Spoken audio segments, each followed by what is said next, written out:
ఏంట్రా ఈ రికార్డింగ్ డ్యాన్స్లో అలగాజనంతో ఆటలు నా మేనడం అని చెప్పుకోవడానికి నాకే సిగ్గుగా ఉంది.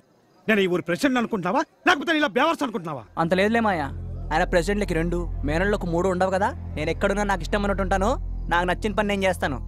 ఆగరా, వీడి నెత్తి మీద 200 రూపాయలు పెట్టాను. ఎవడన్నా 100 రూపాయలు కొంటారా?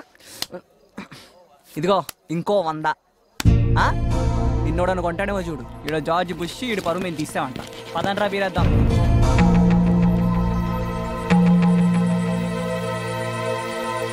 రేయ్ ఆగరా, ఏంట్రా చిన్న పెద్ద తేడా లేదా నీకు? రాత్రి సంబరంలో మావిని అందరి ముందు అవమానించావంట. అవమానించకపోతే ఈదిలో బేర పెడితే ఏం చేస్తాం? అమ్ముడు పోతావా? ఏం చూసుకునిరా నీకు ఆ పొగరు? నన్నే, అవును నన్ను చూసుకునే నా పొగరు. పైగా ఆస్తి మొత్తం నాది. చిన్నప్పుడే మా అమ్మ నాన్నని మోసం చేసి సంతకాలు పెట్టి తీసుకొని ఆస్తి మొత్తం మింగేశారు. చూసావా చూసావా వాడి పొగరు? చిన్నప్పటి నుంచి తల్లిదండ్రులు లేరని జాలి పడుతుంటే నేను అడిగానా జాలి చూపించమని? పైగా నా మీద జాలి చూపేసి నాకు చెట్టొచ్చి రాకో. ఏంట్రా దిక్కులేనోడు అని గారభంగా చూస్తుంటే అర్థం కావట్లేదు నీకు? మీరెంత గారాభంగా పెంచారో నాకు తెలుసమ్మా. ఈదిలోకి వెళ్ళి చెప్పండి, జనాలకి నమ్ముతారేమో. ఆయన ఎప్పటి నుంచో చూస్తారు, మాటికి దిక్కులేనోడు అంటారేంటి? హైదరాబాద్ వెళ్తే గుండెల్లో పెట్టి